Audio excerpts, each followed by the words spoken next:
Let's start with the matrices and determinant. ठीक है, MND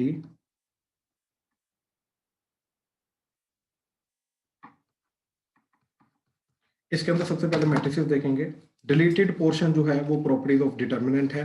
ठीक है, एंड उसके रिलेटेड और कुछ नहीं आएगा।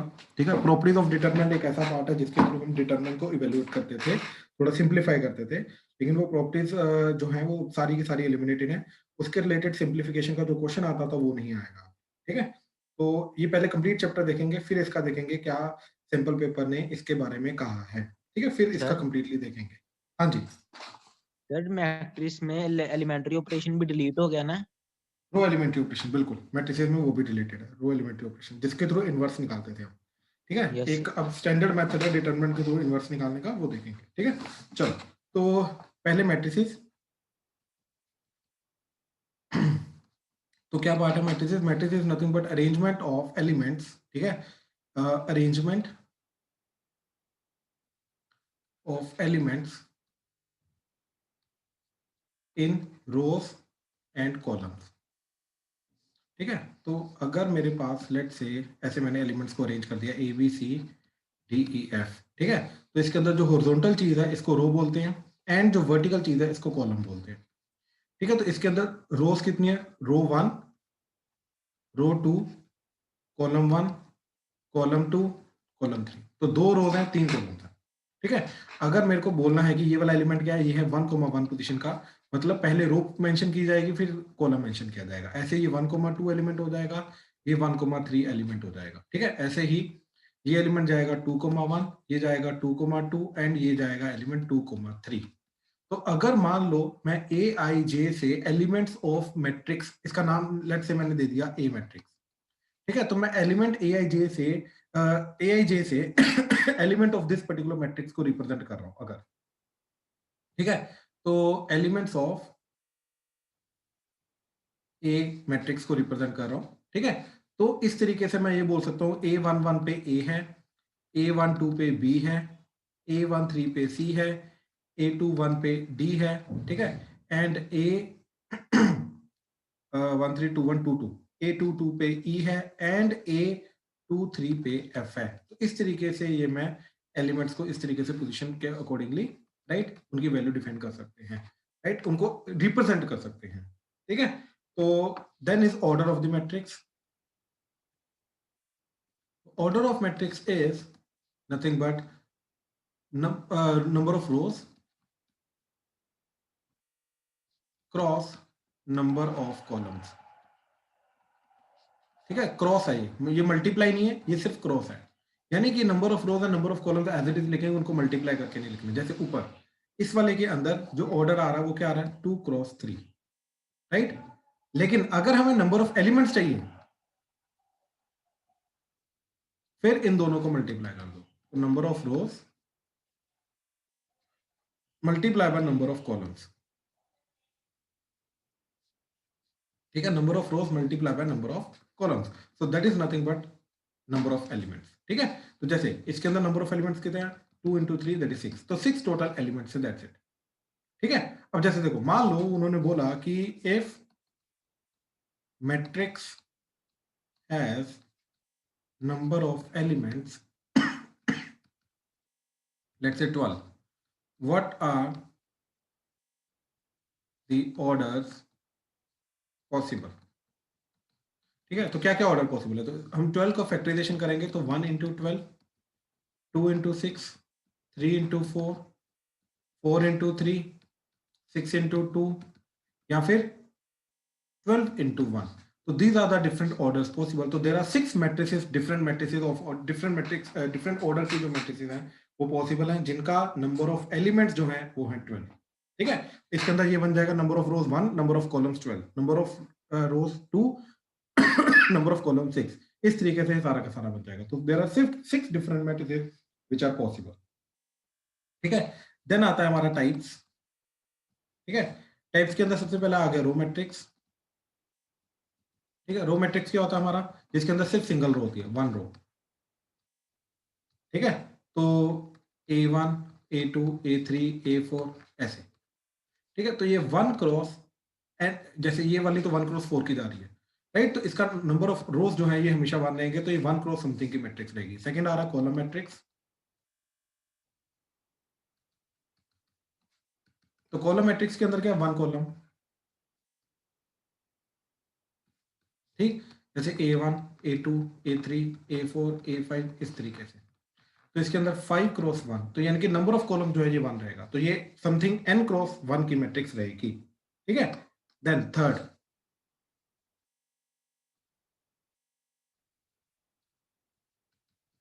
स्क्वायर मैट्रिक्स, ठीक है। स्क्वायर मैट्रिक्स क्या है, जिसके अंदर number of rows is equal to number of column होंगे, ठीक है। जिसके अंदर नंबर ऑफ रोज और नंबर ऑफ कॉलम जो है वो बराबर रहेंगे। तो बेसिकली n क्रॉस n की एक मैट्रिक्स जो है उसको हम बोलेंगे स्क्वायर मैट्रिक्स। लेकिन स्क्वायर मैट्रिक्स का ऑर्डर n क्रॉस n नहीं लिखा जाता, इस केस में हम बोलेंगे square matrix of order n,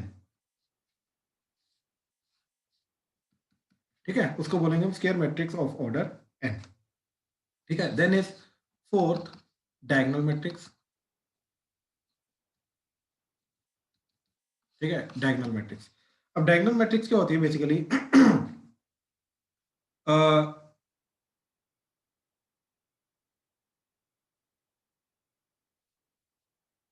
ai elements को छोड़ के बाकी जितने भी एलिमेंट्स हैं वो 0 होने चाहिए, ठीक है। क्या चीज होनी चाहिए, देखो basically if aij is equal to 0 for I not equal to j, then matrix is diagonal। देखो क्या मतलब है इस चीज का, ठीक है। एक स्क्वायर मैट्रिक्स है हमारे पास, ये स्क्वायर मैट्रिक्स का स्पेशल केस है, ठीक है। स्क्वायर मैट्रिक्स के अंदर ये आ रहा है A11 A12 A13 and so on, फिर इधर आ जाएगा A21 A22 A33 and so on, ठीक है। A31 A33 A32 A33 and so on till last में आ जाएगा ANN, राइट। ये जो एलिमेंट्स हैं इसको बोलते हैं बेसिकली, ये डायगोनल होती है स्क्वायर मैट्रिक्स के अंदर, सिर्फ ये डायगोनल होती है, याद रखना। ऐसा नहीं है स्क्वायर के अंदर ये भी डायगोनल है ये भी डायगोनल है, नहीं ऐसा नहीं चलेगा, ठीक है। तो मैट्रिक्स के अंदर स्क्वायर मैट्रिक्स, और पहली बात तो डायगोनल होती है स्क्वायर मैट्रिक्स की, तो this is a diagonal of square matrix, ठीक है। अब डायगोनल एलिमेंट्स क्या है, A11 A1 A22 A33 ANN। तो फोर डायगोनल एलिमेंट्स, ठीक है, फोर एलिमेंट्स डायगोनल एलिमेंट्स,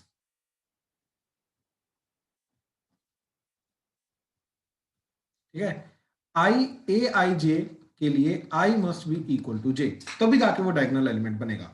अब अगर नॉन डायगोनल एलिमेंट की मैं बात करूं, ठीक है, तो जो डायगोनल पे नहीं आ रहा तो वो क्या होंगे, उनके आई और जे बराबर नहीं होना चाहिए, बस बात खत्म। तो हम यही बोल रहे हैं कि डायगोनल को छोड़ के बाकी जितने भी एलिमेंट्स हैं,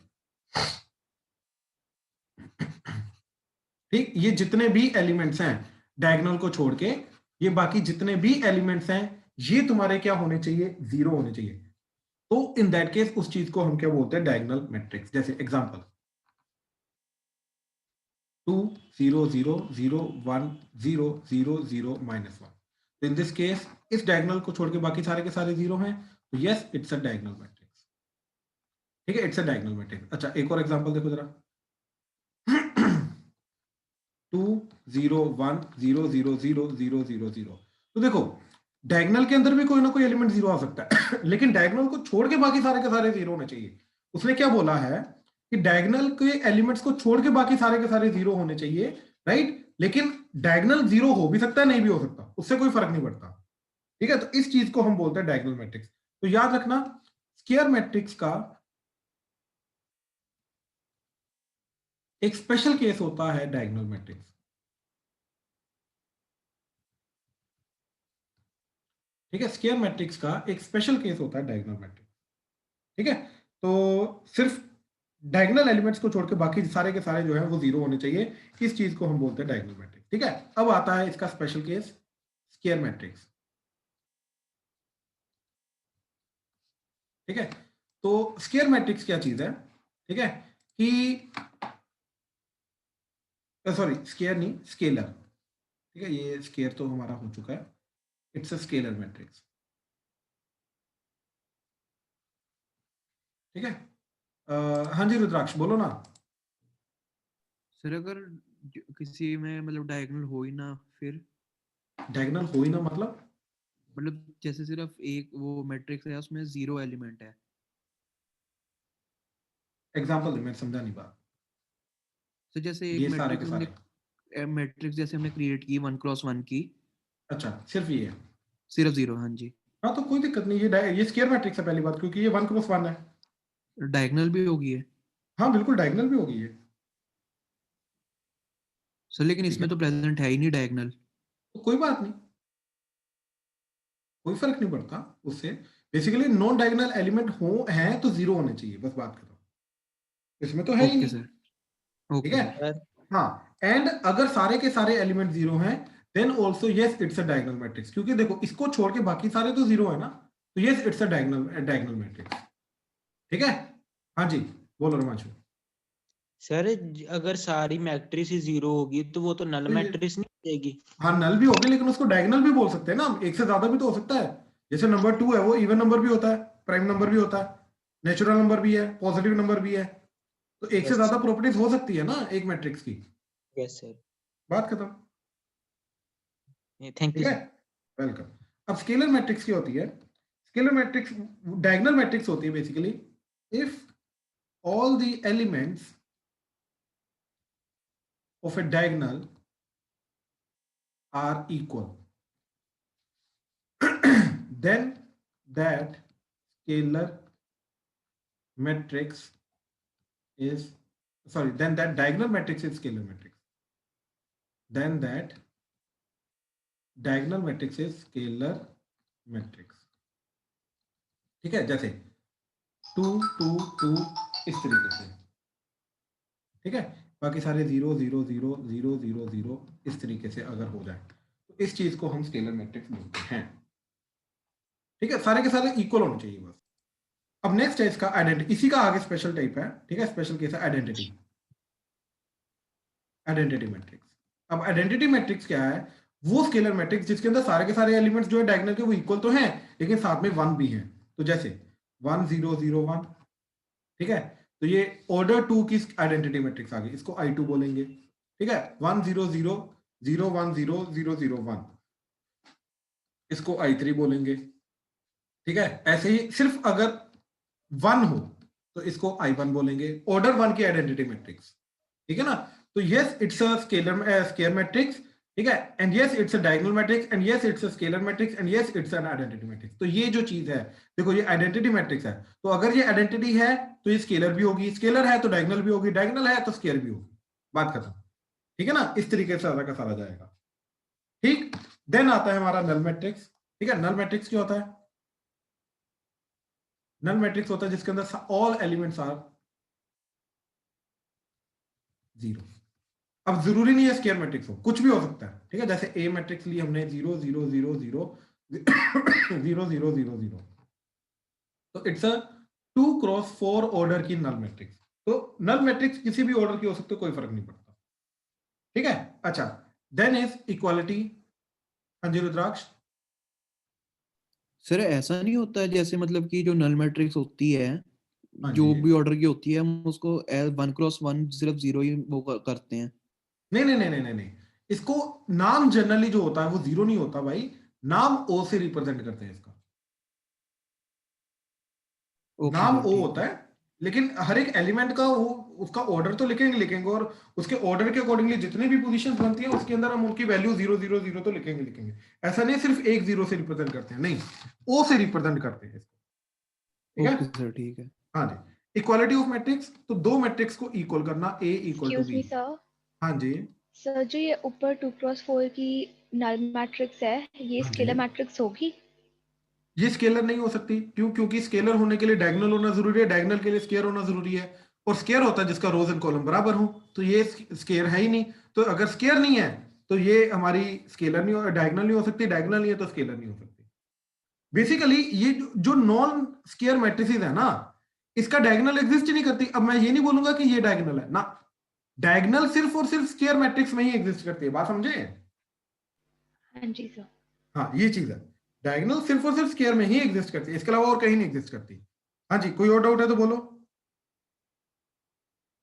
ओके, No, अब आगे देखो। ओके, तो A इक्वल टू बी, तो दो मैट्रिसेस कब बराबर हो सकती हैं? सबसे पहले जब इनका ऑर्डर बराबर हो, order A equal to order B, ठीक है। देन ऑर्डर बराबर, ऑर्डर क्या मेंटेन करता है कि इनके रोज एंड कॉलम्स बराबर हैं। अब रोज एंड कॉलम्स बराबर होने के बाद इनकी कॉरेस्पॉन्डिंग पोजीशन के जो एलिमेंट्स है वो भी बराबर होने चाहिए, यानी कि AIJ जो है वो BIJ के बराबर होना चाहिए। That is every corresponding elements are equal, ठीक है। ये सारे के सारे कॉरेस्पॉन्डिंग एलिमेंट्स जो है वो भी बराबर होने चाहिए। जैसे example x minus y, 2x minus y, 2z plus w and 2x plus w, ठीक है। अब वो क्या बोल रहा है कि this is equal to 5, 3, 12 and 15, find x y z w। तो क्या करेंगे इस केस में, इसको इसके बराबर होना पड़ेगा। ऑर्डर तो देखो बराबर है, 2 क्रॉस 2, 2 क्रॉस 2, ऑर्डर बराबर है तो हर एक एलिमेंट को भी बराबर होना पड़ेगा। तो x माइनस वाई जो है ये 5 के बराबर हो गया, 2x माइनस वाई जो है ये 12 के बराबर हो गया, 2z प्लस w जो है ये 3 के बराबर हो गया, एंड 2x प्लस w जो है ये 15 के बराबर हो गया, ठीक है। अब इन दोनों को साइमल्टेनियसली सोल्व करके will find the value of x and y। अब x की वैल्यू इधर पुट करेंगे तो w आ जाएगा, w की वैल्यू इधर पुट करेंगे तो z आ जाएगा। तो चारों के चारों वैल्यूज हमें मिल जाएंगी। हाँ जी, क्लियर हुआ? कोई डाउट तो नहीं इसमें? ठीक, चलो। देन नेक्स्ट इज, इनके अंदर हमारे जो अलजेब्रिक ऑपरेशंस हैं, राइट। ऑपरेशंस कौन कौन से हैं? सबसे पहले आता है हमारा अरिथमेटिक ऑपरेशंस जो होते हैं, राइट। इसके अंदर क्या आता है? सबसे पहले एडिशन स्लैश सब्ट्रैक्शन, तो that is a plus b, a minus b. सबसे पहले तो ये ऑपरेशन हम तभी कर सकते हैं जब a एंड b का ऑर्डर इक्वल है, ठीक है। तो order of a and b has to be equal for them to add slash subtract, ठीक है। तो दोनों मैट्रिसेस को ऐड या सब्ट्रैक्ट करने के लिए उनका ऑर्डर बराबर होना जरूरी है, एंड इनका जो रिजल्टेंट मैट्रिक्स आएगा C, राइट, उसका ऑर्डर भी सेम रहेगा, ठीक है। जो रिजल्टेंट मैट्रिक्स आएगा, and resultant matrix has the same order, ठीक है। अब एलिमेंट्स कैसे आएंगे? अब देखो, अगर ऑर्डर सेम है तो कॉरेस्पॉन्डिंग पोजीशन के एलिमेंट्स को हम ऐड कर देंगे एंड कॉरेस्पॉन्डिंग पोजीशन के एलिमेंट्स को सब्ट्रैक्ट कर देंगे इन केस अगर सब्ट्रैक्शन हो रही है, ठीक है। तो add slash subtract the corresponding position elements, ठीक है। ऐड और subtract the corresponding position elements to find the resultant matrix, that's it, ठीक है। तो जैसे मान लो हमें करना है 2, 3, 4, 1 प्लस -1, 3, 4, -7। तो हम क्या करेंगे? पहली बात तो रिजल्टेंट जो मैट्रिक्स आएगी वो 2 क्रॉस 2 की रहेगी, क्यों? क्योंकि ये भी 2 क्रॉस 2 है, ये भी 2 क्रॉस 2 है। अब इन दोनों को ऐड करेंगे तो 2 - 1 क्या हो जाएगा? 1, 3 + 3 क्या हो जाएगा? 6, 4 + 4 हो जाएगा 8, 1 - 7 हो जाएगा -6, दैट्स इट। तो ये हमारा रिजल्टेंट मैट्रिक्स आ जाएगा, ठीक है। तो इस तरीके से ऐड या सब्ट्रैक्ट कर सकते हैं। अगर सब्ट्रैक्ट करेंगे तो बस कॉरेस्पॉन्डिंग एलिमेंट सब्ट्रैक्ट हो जाएंगे, माइनस हो जाएंगे, ठीक है। Then is multiplication by scalar, ठीक है। एक स्केलर के साथ मल्टीप्लाई करना, ठीक है। तो इसमें क्या होता है कि every element gets multiplied by a scalar, ठीक है। एक स्केल, हर एक एलिमेंट जो है वो उस स्केलर के साथ मल्टीप्लाई हो जाएगा, दैट्स इट, ठीक है। जैसे ए मैट्रिक्स है मेरे पास 2, 4, 1, 3, 2, -1। तो 2A मैट्रिक्स क्या होगी? Twice of 2, 4, 1, 3, 2, -1। so that will be equal to 2 to the 4, 4 to the 8, 2 and 3 to the 6, 3 2 to the 4 -2। इस तरीके से हर एक एलिमेंट को 2 से मल्टीप्लाई करेंगे तो जाके मैट्रिक्स जो है वो ट्वाइस हो जाएगी, हर एक एलिमेंट का ट्वाइस होगा, ठीक है। इस तरीके से ये चीज आ जाएगी, बस बात खत्म, ठीक है। Next is matrix multiplication.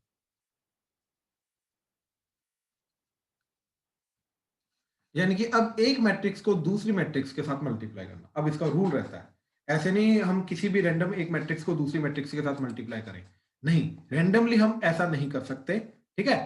तो रूल क्या है अब इसको मैट्रिक्स को मल्टीप्लाई करने का, ठीक है, कि अगर ए मैट्रिक्स है m क्रॉस n की, तो जो बी मैट्रिक्स है वो n क्रॉस p की होनी चाहिए। मतलब जो सेकंड फर्स्ट मैट्रिक्स है उसका नंबर ऑफ कॉलम्स, जो सेकंड मैट्रिक्स है उसका नंबर ऑफ रोज, ये बराबर होने चाहिए। ये हमारा रूल है क्या, कि number of columns of first should be equal to number of rows of second, ठीक है, number of rows of second इसके बराबर होना चाहिए, तो ही जाके ये दोनों चीजें जो है, ये दोनों चीजों को हम मल्टीप्लाई कर सकते हैं, दोनों मैट्रिसेस को मल्टीप्लाई कर सकते हैं, अदरवाइज दो मैट्रिसेस को हम मल्टीप्लाई नहीं कर सकते। अब इनको मल्टीप्लाई करने के बाद जो रिजल्टेंट मैट्रिक्स सी बनेगी, हाँ जी सर हमने पहली वाली जो मैट्रिक्स है, अगर हम सर बी को पहले लिख देंगे तो हम फिर उसका पी को चेक करेंगे ना, बिल्कुल बिल्कुल सही, और ठीक है? सर ए के एम को, हाँ बिल्कुल सही, वो दोनों बराबर होने चाहिए। और सर इनका ऑर्डर एम क्रॉस पी होएगा ना, ये अगर वो रुक बी जा, से अभी मैं वो अभी मैं बता रहा हूँ अभी, ठीक है ना, वो अभी कंप्लीट होने दे, उसके बाद डाउट आएगा तो वो पूछना है, ठीक है।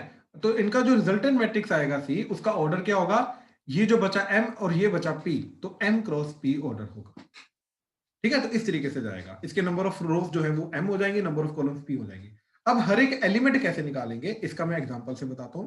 जैसे मान लो इधर है हमारे पास 2 1 3 2 4 1 इनटू, अब देखो इसका ऑर्डर क्या जा रहा है, 3 रोज एंड 2 कॉलम, 3 क्रॉस 2, अब इसके 2 रोज होने चाहिए ठीक है, तो इसके 2 रोज होने चाहिए, तो मान लो इसके अंदर है हमारे पास लेट से 2 क्रॉस 4, ठीक है, एंड एलिमेंट्स आर 1 2 3 4 4 3 2 1, अज्यूम करो ये। अब हम क्या करेंगे, पहली रो को उठाएंगे, ठीक है, याद रखना रो को कॉलम के साथ करना है, हमेशा हमेशा रो को, फर्स्ट वाले की हमेशा रो उठानी है, सेकंड वाले का हमेशा कॉलम उठाना है, एंड फिर उन दोनों को मल्टीप्लाई करना है, ठीक है। पहले वाले की हमेशा रो उठानी है, दूसरे वाले का हमेशा कॉलम उठाना है, तो पहले वाले की रो हमने उठाई और दूसरे वाले का कॉलम उठाया, ठीक है, पहली रो पहली कॉलम, तो कोरस्पॉन्डिंग एलिमेंट्स को मल्टीप्लाई किया, तो 2 इंटू 1 1 इंटू 4, एंड इन जो भी चीजें आ रही इन सबको ऐड करेंगे। वो देखो अब रो 1, ठीक है, क्या किया हमने, हमने किया कि रो 1 को कॉलम 1 के साथ मल्टीप्लाई किया, ठीक है, रो 1 को कॉलम 1 के साथ मल्टीप्लाई किया, तो मल्टीप्लाई करने के बाद ये 1,1 एलिमेंट देगा, यानी कि जो रिजल्टेंट मैट्रिक्स आएगी, राइट, रिजल्टेंट मैट्रिक्स आएगी 3 क्रॉस 4 की, ठीक है, 3 क्रॉस 4, तो ये 3 क्रॉस 4 का जो 1,1 यानी कि फर्स्ट वाला एलिमेंट जो होगा, फर्स्ट रो के फर्स्ट कॉलम का एलिमेंट, वो मेरे को ये देगा, राइट। और वो क्या एलिमेंट आएगा, ये जितनी भी चीजें आई that is 2 into 1 and 1 into 4 करके इनको ऐड करना, तो क्या आ जाएगा 2 प्लस 4 दैट इज 6। अब फिर रो 1 को कॉलम 2 के साथ करेंगे तो क्या आ जाएगा रो 1 को कॉलम 2 के साथ करके, देखो 2 2 दा 2 3 दा, सॉरी 1 इंटू 3, ठीक है, सेकेंड एलिमेंट को इधर तो 2 टू द 4 3 इंटू 1 3, तो 4 प्लस 3 7। अब ये क्या देगा मेरे को, देखो अब आपने क्या किया, रो 1 को कॉलम 2 के साथ किया, तो 1,2 एलिमेंट देगा, 1,2 का मतलब रो 1 का सेकंड कॉलम का एलिमेंट, तो वो आ जाएगा इधर वाला एलिमेंट, तो वो आ जाएगा तुम्हारा 7, तो इधर आ जाएगा 7। अच्छा, फिर रो 1 को कॉलम 3 के साथ करेंगे, तो 2 इंटू 3, तो 2 3 द 6, 2 इंटू 1 2, 6 प्लस 2 8, तो वो आ जाएगा इधर 8। फिर रो 1 को कॉलम 4 के साथ करेंगे, तो 4 टू द 8, 1 इंटू 1 1, तो 8 प्लस 1 9, तो इधर आ जाएगा 9। तो जैसे ही रो 1 को सब कॉलम्स के साथ हमने मल्टीप्लाई कर दिया, थर्ड के साथ कर दिया, फोर्थ के साथ कर दिया, तो रो 1 का काम खत्म हो गया। अब रो 2 को उठाओ, तो रो 2 को कॉलम 1 के साथ मल्टीप्लाई करेंगे, तो रो 2 को कॉलम 1 के साथ करने का मतलब क्या है कि रो 2 को उठाया एंड अब इसके कॉलम 1 के साथ मल्टीप्लाई किया, तो क्या आ जाएगा 3 इंटू 1 3, 4 टू द 8 8 एंड 3 11, तो इधर आ जाएगा अब 11। अब ये 2,1 एलिमेंट देगा, दैट इज रो 2 के कॉलम 1 का एलिमेंट। फिर रो 1 को कॉलम 2 के साथ करेंगे, तो कितना आ जाएगा 3 to the 6 plus 3 to the 6, 6 plus 6 12, फिर 3 into 3 9, 2 to the 4 9 plus 4 13, and last में 4 3 द 12, 12 प्लस 2 14। फिर रो 2 खत्म हो गई, अब रो 3 को करेंगे सबके साथ, तो रो 3 को किया, तो 4 into 1 4, 4 into 1 4, 4 plus 4 8, 4 to the 8 3, 8 plus 3 11, 4 3 the 12 2, 14, 4 4 16 plus 1 70। तो ये हमारी रिजल्टेंट मैट्रिक्स आएगी। तो क्या करना क्या है, पहली बात तो पहली मैट्रिक्स का नंबर ऑफ कॉलम्स जो है वो दूसरी मैट्रिक्स के नंबर ऑफ रोज के बराबर होना चाहिए। सबसे पहला बात तो ये आ गया, ठीक है। देन पहले मैट्रिक्स के रोज को पकड़ना है, दूसरे मैट्रिक्स के कॉलम्स को पकड़ना है, एंड देन उनको मल्टीप्लाई करना है, ठीक है। एक एक करके करते रहना, दैट्स इट, अपने आप हमारा रिजल्टेंट मैट्रिक्स मिल जाएगा। तो इस तरीके से रिजल्टेंट मैट्रिक्स जो है हमारा बनता है अगर दो मैट्रिसेस को हम मल्टीप्लाई कर रहे हैं। इसके रिलेटेड कोई डाउट है तो प्लीज बताइए। मैट्रिक्स मल्टीप्लिकेशन ऑर्डर्ड होती है, ये चीज याद रखना। तो अगर a इंटू बी प्लस सी कर रहा हूं तो इसको मैं ए बी लिखूंगा, इसको मैं बी ए नहीं लिख सकता, याद रखना, ठीक है। तो A B A C.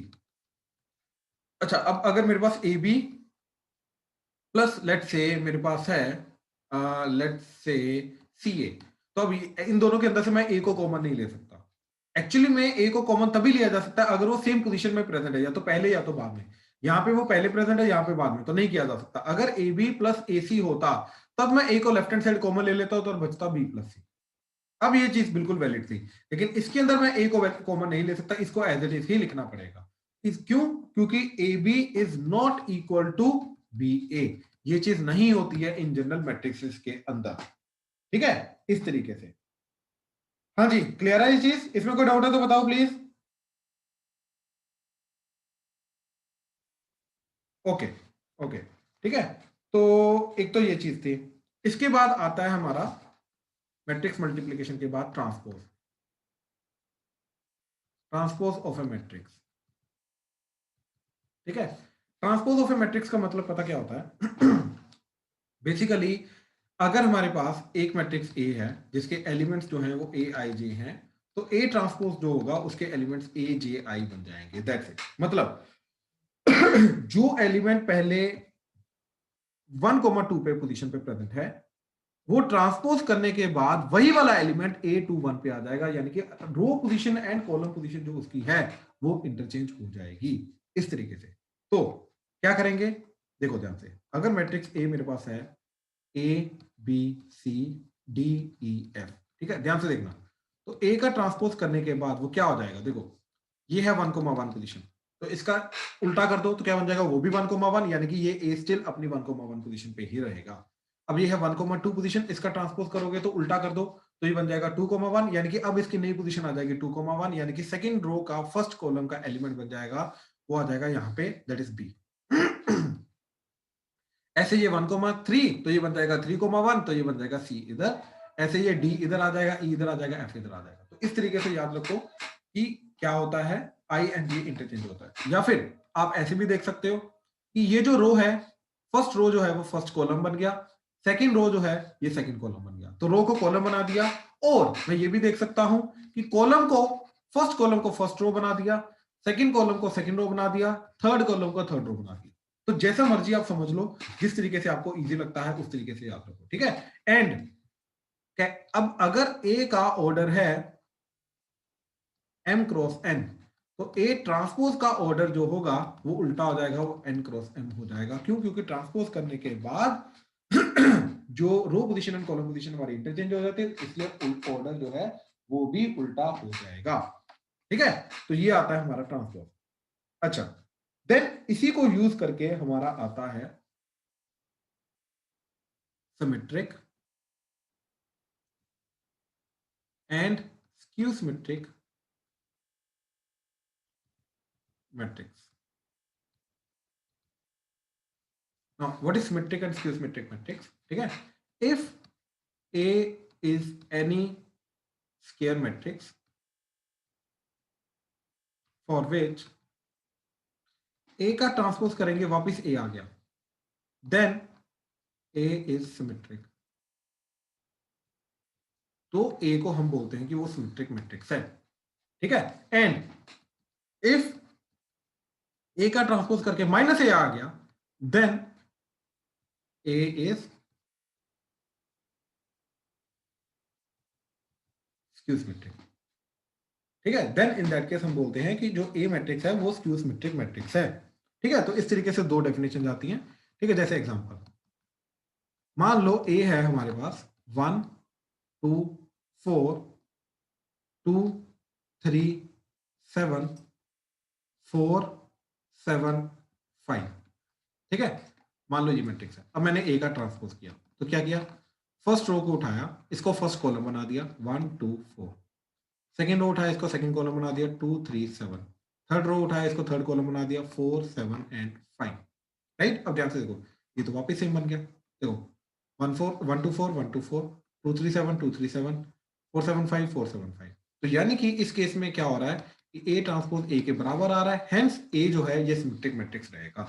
Similarly अगर मैंने अब एक एग्जांपल लिया बी 0 1 2 -1 0 4 -2 -4 0।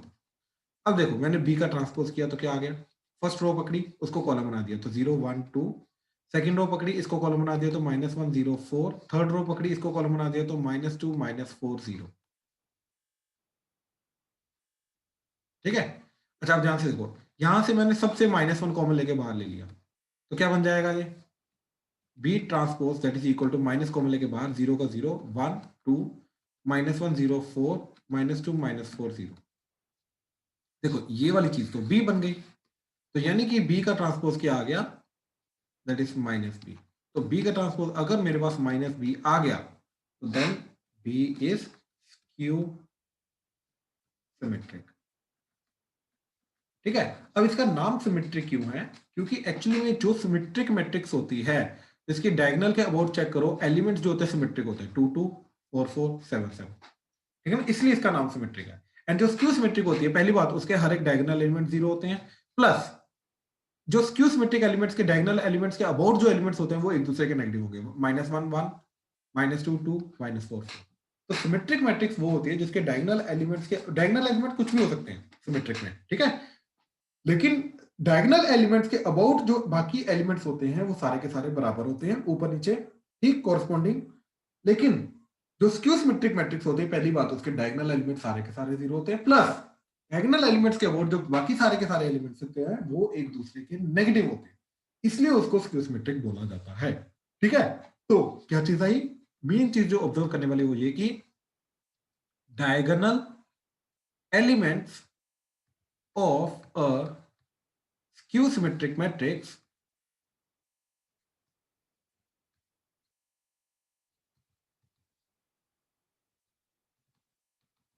आर ऑल 0, ठीक है।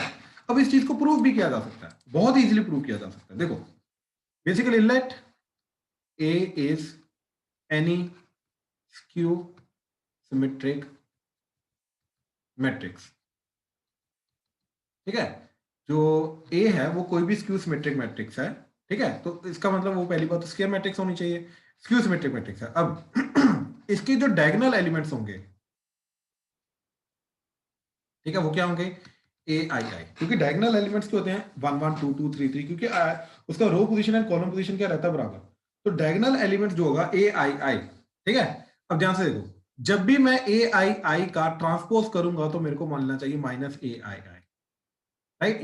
यही है स्क्यू सिमेट्रिक मैट्रिक्स की डेफिनेशन। अब देखो ए आई आई, देखो ए आई जे एलिमेंट का ट्रांसपोज करूंगा तो ए जे आई बन जाएगा, लेकिन जो ए आई आई एलिमेंट है उसका ट्रांसपोज करूंगा ये तो वापस ए आई आई ही रहेगा, यानी कि ये क्या बन जाएगा, a i i that is equal to minus of a i i, इसको इधर ले आओ, twice of a i i that is equal to 0, तो a i i that is equal to 0। यानी कि डायगोनल, ये जितने भी डायगोनल एलिमेंट्स आ रहे हैं इन जनरल ए आई आई, ये सारे के सारे क्या रहेंगे, ये सारे के सारे 0 रहेंगे। तो इसलिए स्क्यू सिमेट्रिक मैट्रिक्स के जो डायगोनल एलिमेंट्स हैं वो सारे के सारे 0 होंगे, ठीक है। अब इसी को यूज करके हम क्या प्रूव कर सकते हैं, ध्यान से देखो कि let A be any square matrix, जरूरी नहीं सिमेट्रिक, जरूरी नहीं skew symmetric, then prove that first part A plus A transpose, ठीक है, is symmetric,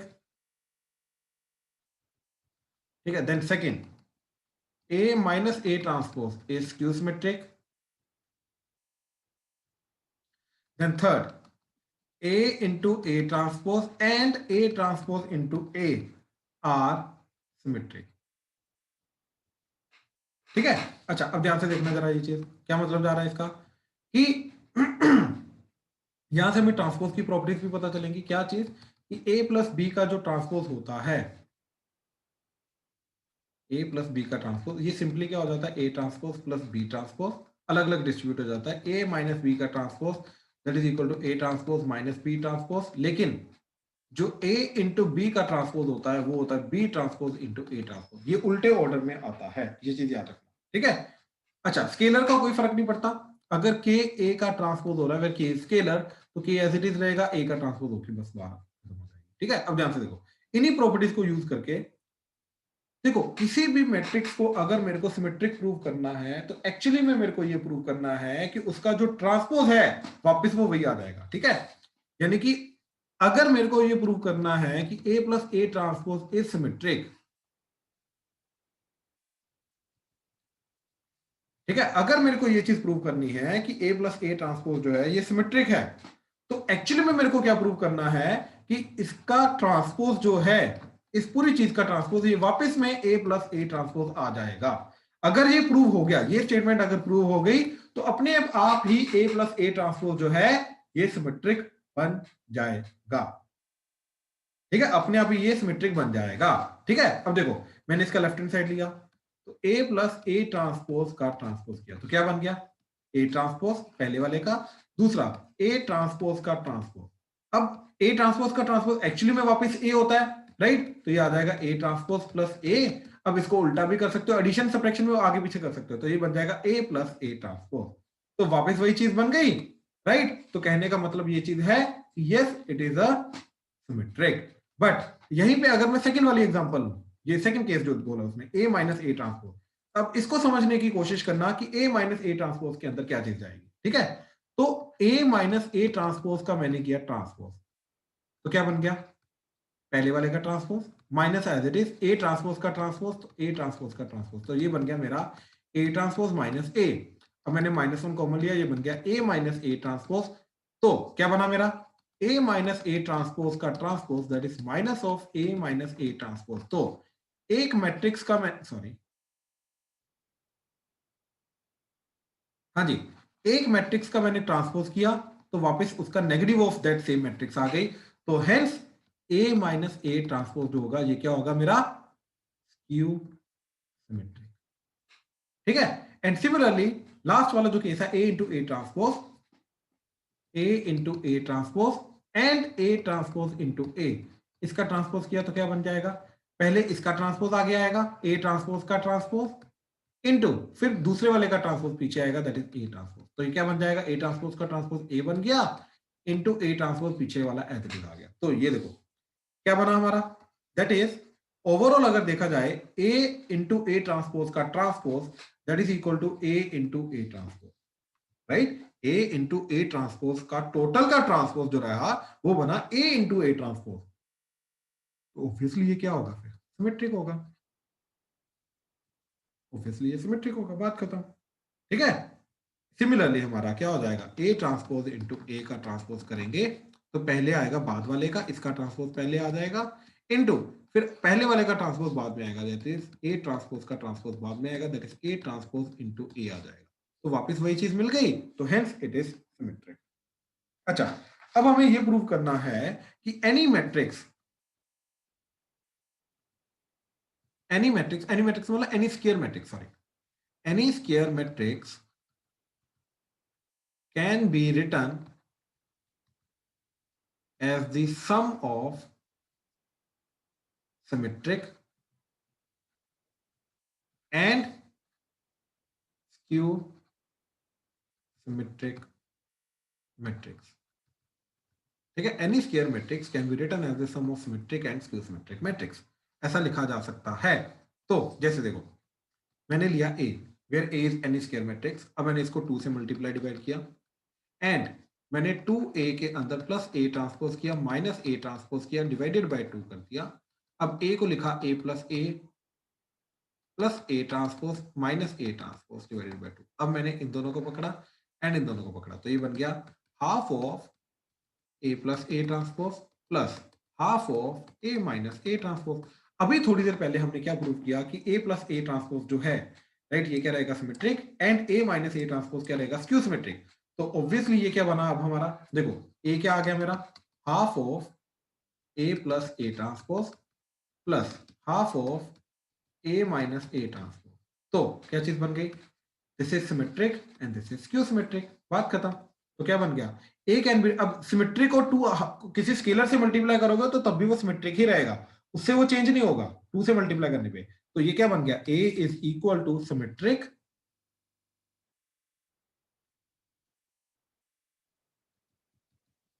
plus skew symmetric. तो any square matrix can be written as the sum of symmetric and skew symmetric matrix. जैसे example, वो बोल रहा है कि हमारे पास एक मैट्रिक्स है 1 1 2 3 4 5 6 7 8 9, ठीक है। वो बोल रहा है कि इस मैट्रिक्स को as a sum of symmetric and skew symmetric matrix लिखो, यानी कि इसको तोड़ना है दो मैट्रिसेस के अंदर, जो उनमें से एक सिमेट्रिक हो और दूसरी वाली जो है वो स्क्यू सिमेट्रिक हो। तो इसके लिए हमने क्या किया, ठीक है, हमने पहले निकाला ए ट्रांसपोज। तो ए ट्रांसपोज क्या आ जाएगा, पहली रो पकड़ी उसको कॉलम में कन्वर्ट कर दिया, तो ये आ गया 1 2 3। दूसरी रो पकड़ी उसको कॉलम में कन्वर्ट कर दिया 4 5 6। तीसरी रो पकड़ी इसको कॉलम में कन्वर्ट कर दिया 7 8 9। अब हमने क्या किया, half of A plus A transpose निकाला, तो क्या आ जाएगा हाफ ऑफ, अब इन दोनों को ऐड करना, तो क्या आ जाएगा 1 + 1 2,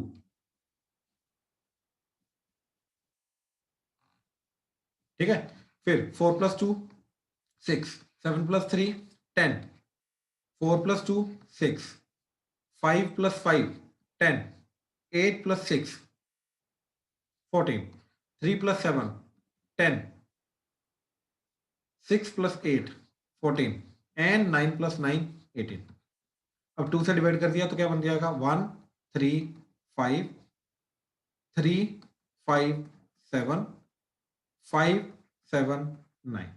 तो इस तरीके से ये क्या बन जाएगा हमारा, ध्यान से देखो, ये जो चीज आई क्या आया, इस मेन डायगोनल के अबाउट 3 3 5 5 7 7, तो ये ऑब्वियसली सिमेट्रिक मैट्रिक्स आ गया, तो ये सिमेट्रिक मैट्रिक्स बन गया। अब हमने निकाला A माइनस A ट्रांसपोज का हाफ, तो ये क्या आ गया हाफ ऑफ, अब देखो A माइनस A ट्रांसपोज करना है तो दिस माइनस दिस करना है, तो 1 - 1 दैट इज 0, ठीक है।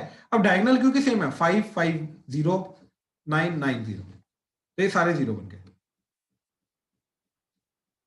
अब 2 - 4, तो 2 - 4 -2, ठीक है। अच्छा 3 - 7 -4, 4 - 2 दैट इज 2, ठीक है। Then 6 - 8 that is -2 and 7 - 3 that is 4 and last में 8 - 6 दैट इज 2।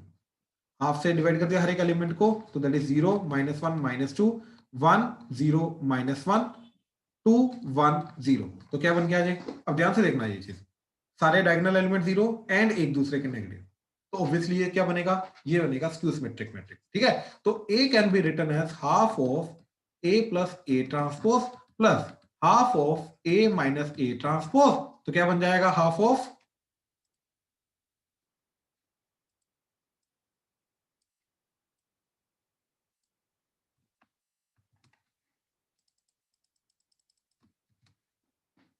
एक ये आ जाएगा प्लस एक आ जाएगा ये,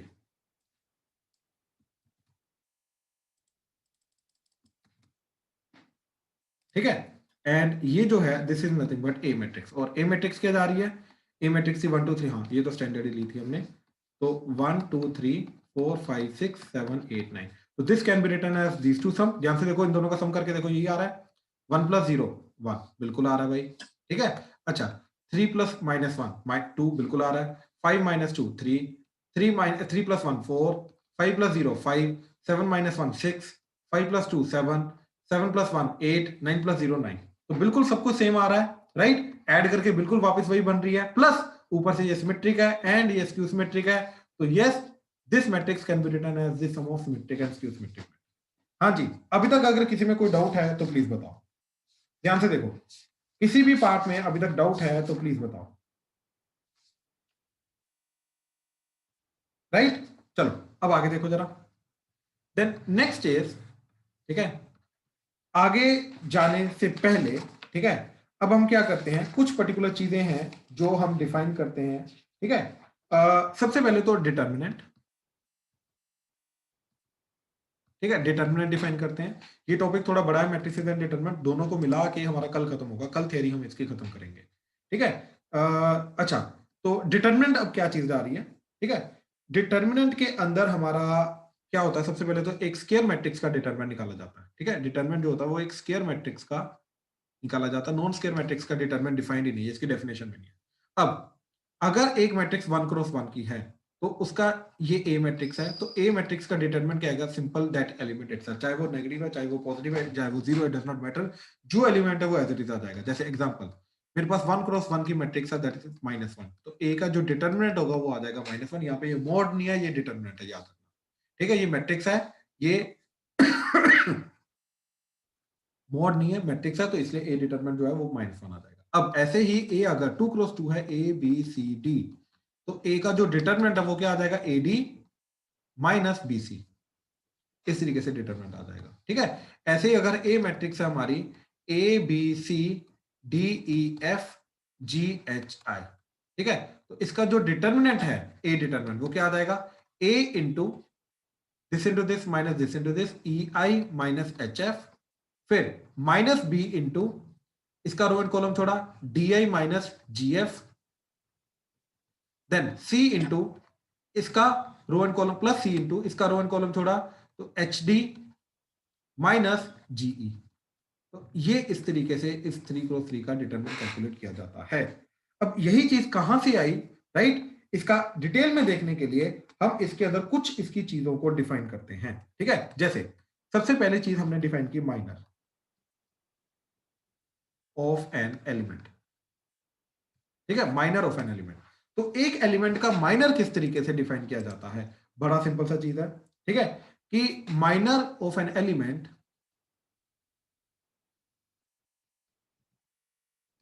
is nothing but determinant of matrix obtained by